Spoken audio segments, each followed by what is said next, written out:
Palun ka lisaaega 3 minutit. Aitäh, austatud Riigikogu esimees, head kolleegid! Antud temaatika on vaieldamatult üks tähtsamaid meie riigi perspektiivis ja olekus. Kuna Euroopa Liidu poliitika, selle tulevik ühtse liiduna ja teiste liikmesriikide arengud mõjutavad meid kõiki enam, kui me tavaliselt arvata oskamegi. Me oleme olnud liikmesriik juba 11,5 aastat ning antud pea poole inimpõlvkonna jooksul on toimunud drastilisi muutusi nii Euroopa Liidus kui maailmas tervikuna. Me liitusime tuginedes rahva mandaadile ja soovile, unistustele ja vaatega helgesse tulevikku. Üleval oli lootus, et olles liikmesriik ühtses rahvusriikide peres, saame jõuda järgi vanadele liikmesriikidele ja olla peagi võrdväärne partner ja liitlane.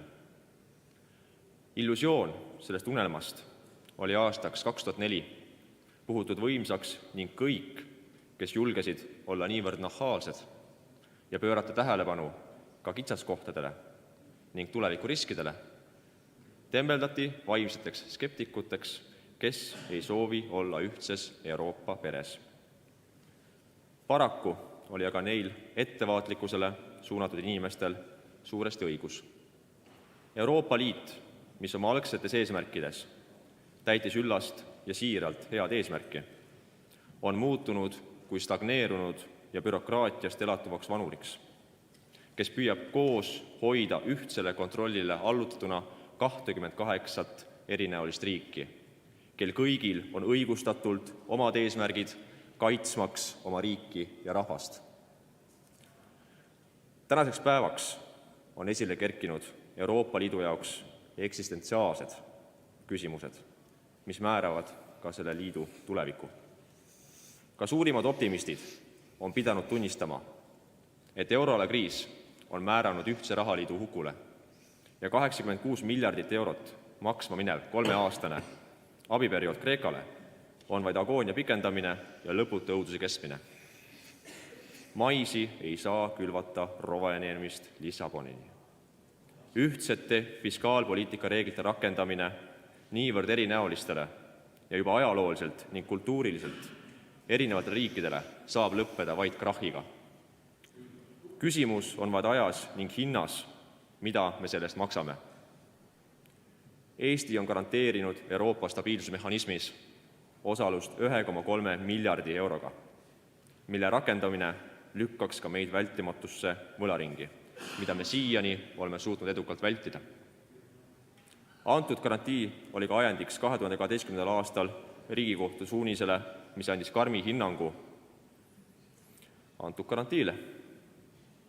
Selle kohaselt ületas juba see 2003. aastal referendumil saadud rahva mandaati ning kõik edasine on toimunud juba ilma rahva mandaadi ja volituseta.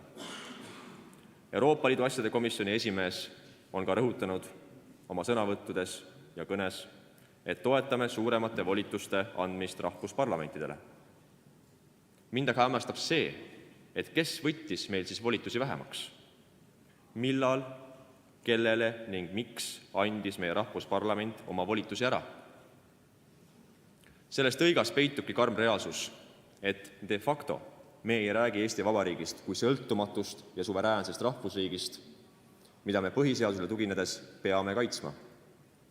Seega on keegi rikkunud põhiseadust ning kandnud suveräänsele riigile omasid valdkondi otsustamiseks Euroopa Komisjoni.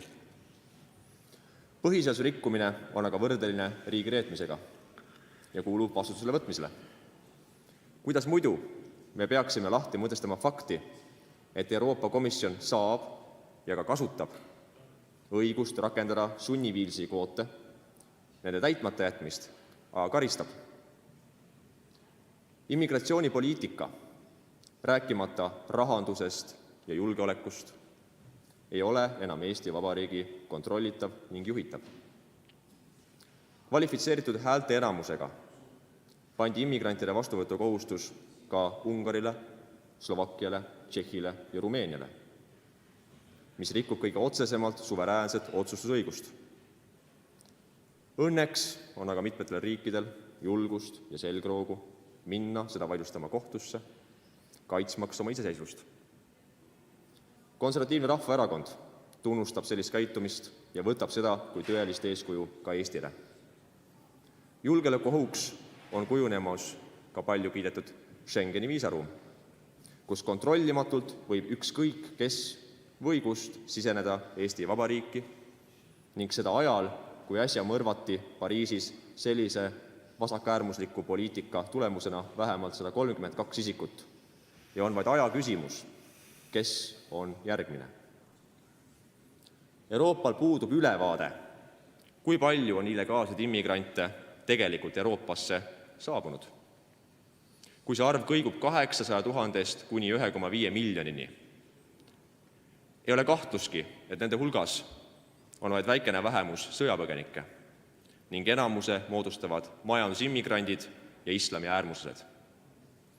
On lubamatu, et leidub selles nii-öelda solidaarses ja tolerantses Euroopa Liidus riike, kes tahtlikult ei täida Schengeni lepinguga võetud kohustusi ning ei kaitse Euroopa Liidu ja NATO välispiire.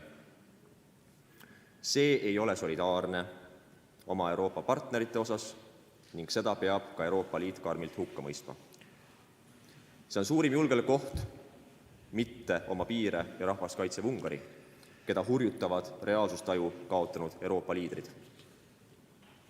Selles valguses on ka mõistetav Suurbritannia otsus korraldada referendum Euroopa Liitu kuuluvuse üle, sest see on iga suveräänse riigi õigus ja isegi kohustus, kui liitriigistumist tingivad otsused ületavad senise mandaadi. Kui Euroopa Liit ei võta suunda tagasi riikide liidu poole ja ei hülga oma plaani liitriigist, on kindlasti tulemas veel teisigi riike, kes ei soovi selles hukule määratud projektis osaleda. Sellest johtuvalt toetan ka mina Konservatiivse Rahvaerakonna nimel senise suuna jätkumisel referendumi korraldamist, et täita põhiseaduslikku kohustust kaitsta Eesti suveräänsust ja sõltumatust. Aitäh teile!